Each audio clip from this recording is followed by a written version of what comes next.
দুর্গাপুজো উপলক্ষে আমি কি শপিং করেছি সেটাই তোমাদের সাথে আজকে শেয়ার করব। ফার্স্টে তো ছিল একটা এথনিক কোয়ার্ড সেট, আর এটার টপটাকে নিয়ে না আমি একটু কনফিউশনেই ছিলাম। ইউজুয়ালি তো আমি হালকা ফুলকা জামা কাপড় পরি, আর এটার ওয়েস্টকোটটার মধ্যে একটু ঝিকিমিকি দেওয়া রয়েছে, তাই ভাবছিলাম পরবো কেমন লাগবে। তারপর সবাই বলছে আরে পাগল, পুজোতেই তো লোকে এরকম জামা কাপড় পরে। তো ভাবলাম যে ঠিক আছে, তাহলে সপ্তমীতে পরি, ভালো তো লাগছেই।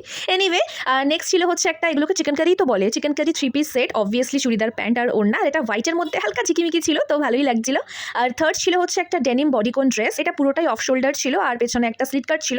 এভাবেও অবভিয়াসলি পরা যায়, আমি তো এভাবে পরিও, চাপ নেই। কিন্তু এবারে আমি ভেবেছি একটু অন্যরকম করে স্টাইল করব, তাই এটার সাথে পরার জন্য আমি একটা আলাদা করে হোয়াইট শার্ট কিনেছি।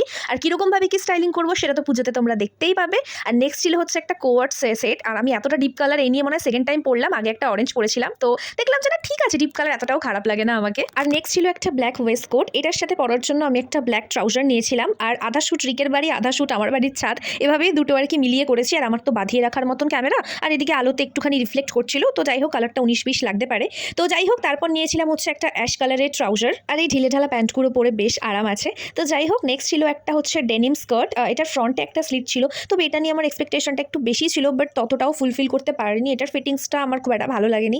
এনিওয়ে, তারপর তোমাদের কয়েকটা টপ দেখিয়ে দিই। আর টপ তো এভাবে কখনোই বোঝা সম্ভব নয়, তাই আমি প্রত্যেকটা টপের পাশে ফটো অ্যাটাচ করে দিচ্ছি, তাহলে তোমরা বুঝতে পারবে যে কোন টপটা কীরকম লাগবে পরলে। বাকি পুজোর সময় তো ভিডিও থাকবেই, তখন তো তোমরা দেখতেই পাবে।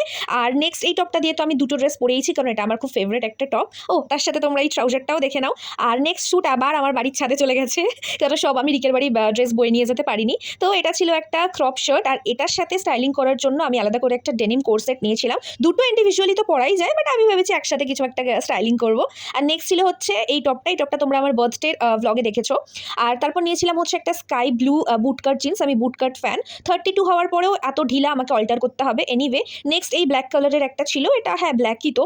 আর এই জিন্সটা নিয়ে না আমি একটু কনফিউশন, মেবি এটা আমি রাখবো না, কজ এটার যে নি কাটটা রয়েছে এটা আমার ছাপড়ি লাগছে। তো ভাবছি এটা আমি রাখবো না, অন্য কিছু একটা নেবো, তো পুজোতেই তোমাদের দেখাতে পারবো। যাই হোক, তারপর ছিল হচ্ছে একটা পেন্সিল স্কার্ট, এটা একদম লং ছিল, অ্যাঙ্কেল লেন্থ। আমার পেন্সিল স্কার্ট আগেও আছে, বাট সেটা নি অবধি, এটা পুরোটা লং। আর এই ড্রেসটা তো কোনোভাবেই বোঝা সম্ভব নয়, আমার মা বলে কি একটা কাটা কাপড় তুলে নিয়ে এসেছিস, এটার জন্য তো তোমাদের ফটোটা দেখতেই লাগবে। তো এটা ছিল একটা ফুল ব্ল্যাক কালারের বডিকন ড্রেস। তারপর ছিল একটা ইয়েলো কুর্তি এথনিক, আর এই প্যান্টটা আমি এখনও শিওর না পরবো কিনা, কারণ নেওয়ার সময় নিয়ে পরে না আমার ভালো লাগে না।